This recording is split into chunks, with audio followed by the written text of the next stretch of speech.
JBNN will keep you informed. I'm Michelle Jones. Before we get into the news, please remember to like, subscribe, leave a comment, and share the news with family and friends today. Now on to the news. Policeman hit from motorcycle while chasing gunman.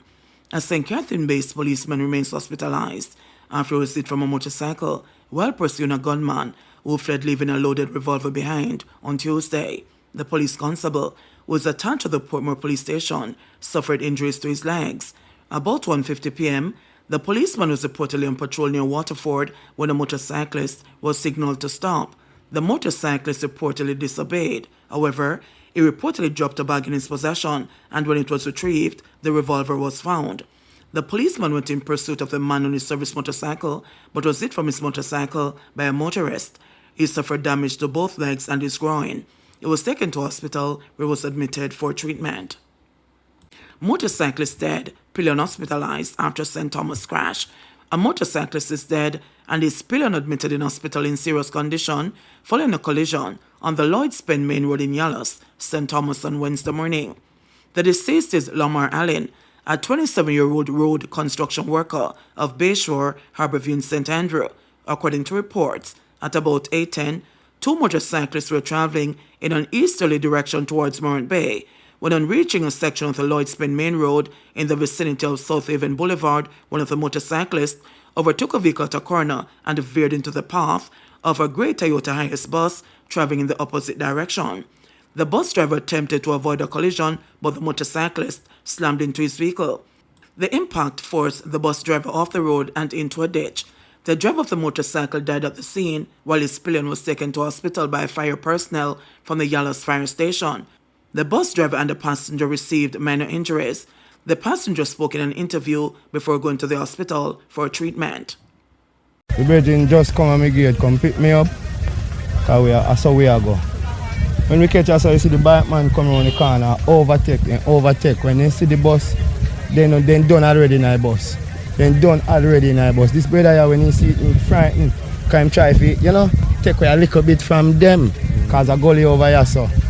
Teenage boy drowns in river in St. Thomas. A teenager is suspected to have drowned in the Plantain Garden River in St. Thomas on Tuesday. He is 15-year-old Jameer Burke of Arcadia in the parish. Burke would have moved to fourth form at Morant Bay High School come September. According to police reports, the teen was vacationing in Wheelerfield when about 1:30 p.m. he accompanied family members to the river. While swimming with other people at a section popularly known as Joy Hole, Burke reportedly stepped on a stone in a deep section of the river and went underwater. His body later resurfaced and was retrieved. Attempts were made to resuscitate him, but without success.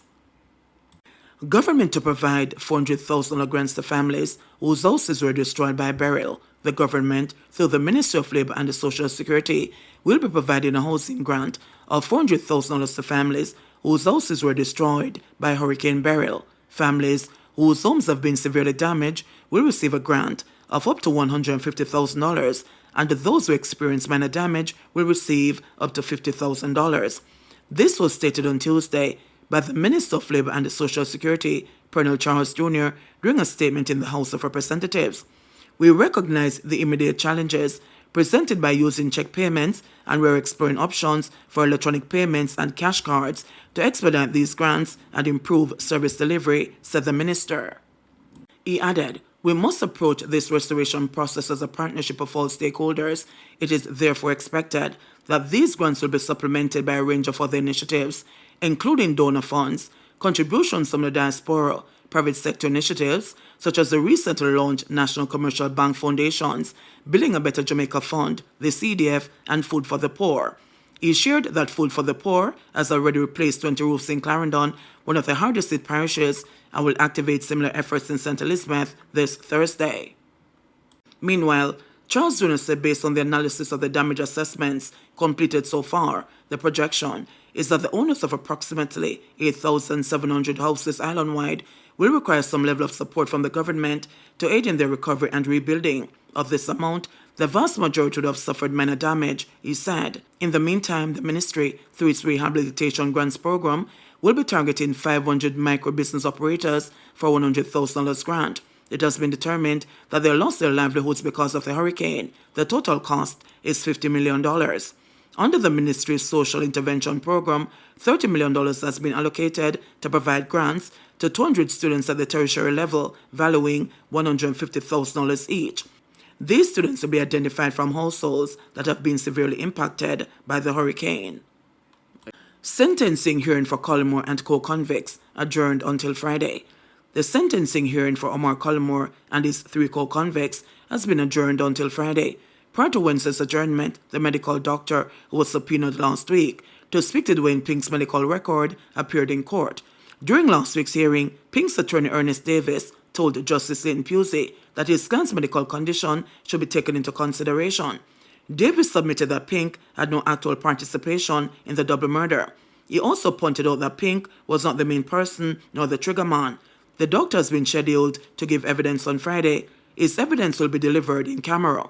On October 15, Collymore, Pink, and contract killer Michael Adams were found guilty of 2 counts of murder and conspiracy to murder for the deaths of Simone Campbell Collymore and her taxi driver, Winston Walters. Shakila Edwards was found not guilty of murder, but guilty of conspiracy to murder.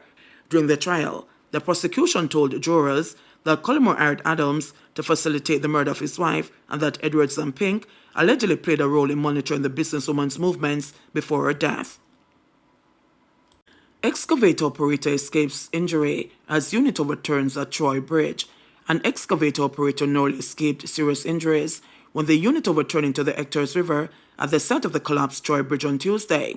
Residents said that early in the afternoon, the excavator was being used to demolish the remaining section of the bridge when the structure collapsed, causing the unit to overturn into the river. Residents also raised concern as they claimed that the folklore-like slaughtering of a goat or chicken and the shedding of its blood was not done before the demolition work started. Them shouldn't kill someone get the rum because it has been there for over 125 years. You have to either kill a fowl or a goat there and put on the pot and the rum. You have to do that before you touch that place, a resident of Cowick Park said. Another resident, Dulcie Broomfield, said she prayed on Sunday at her church for there to be no accidents or deaths during the construction of the new Troy Bridge. We're in a church, and we pray so we burn up every accident and every blood-sucking demon, no death. We don't know if them drink no rum or sprinkle none out there. Our one blood for out there and it's the blood of Jesus Christ, she said. Last week, the National Works Agency, NWA, said long-awaited work to replace the collapsed Troy Bridge connecting northwest Manchester and the southern Trelawney would start this week. Since the Troy Bridge collapsed in August 2021, school children and other residents have been using makeshift methods, including a fallen tree and a zipline comprising a rope and bucket to cross the river. The risky makeshift footbridge connects residents in the neighboring communities of Cowick Park in northwest Manchester to Troy in southern Trelawney. Since the bridge collapsed, residents have had to use a 15-mile alternative commute for safety. Holness vows to take back Spanish Town from criminals.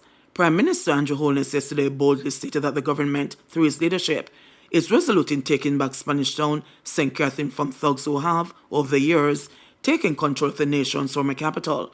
Holness made his remarks on Tuesday while speaking during a ceremony inside the lobby of the office of the Prime Minister in St. Andrew for the contract signing between the government, the Jamaica Constabulary Force, JCF, and West Indies Home Contractors, WICON, for the 24-month construction of a $2.2 billion St. Catherine North Divisional Police Headquarters. A couple of things in closing. I'm from Spanish Town. I was born in Spanish Town. I love Spanish Town. It is a place of such great history and potential. It pains my heart to see the buildings deteriorating and the Georgian buildings just disappearing. So much history and culture there that could be made of value. But the town, historically, for a long time, has been overrun, taken over by criminal gangs that are really strangling the town for its true potential. For us to take back the town, the JCF will be an important element of that strategy. But it is not the criminals that we need to get out of the town. More so, it is the people we need to get on the side of the police. Because the criminals have interwoven themselves into the fabric that they have protection and safe haven. But if we can get the people there to see that the police will guarantee their safety and their security, that the police is their friend, that the police will create an environment where everybody can thrive, then that fabric will unravel and the gangs won't feel safe there. So we have to build the relationship with the community. And the first thing you want to do is to provide the people with the necessary public services so that they feel a part of the state. And that is why we have made this massive investment in literally building a new Spanish Town hospital. I mean, we're putting up a new wing, but it's literally almost a new hospital being built. Then we're going to do the police station.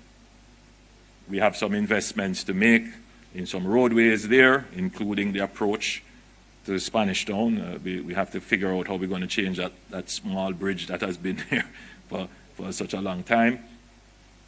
There are some communities there which are very old communities. You know, I can call Hampton Green, you know, Ensom City, all of these areas where the infrastructure is deteriorating, that we need to intervene for their roads and their water. So there is a plan about how we're going to take back Spanish Town, and there is an important security element to the plan. Now, as we are talking about this, others are seeing it. And so there are persons who are making investments in Spanish Town quietly. They are buying up land, they are doing developments because they see, the general public may not see it, but the investors who have a keen eye see what is going to happen to Spanish Town. There are 520,000 persons live in St. Catherine. That's the second largest concentration of the population.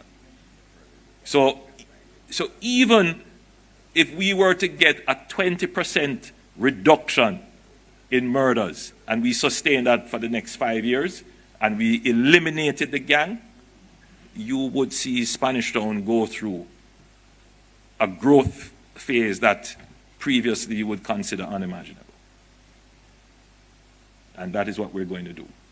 Strategically, we're going to retake Spanish Town from the criminals.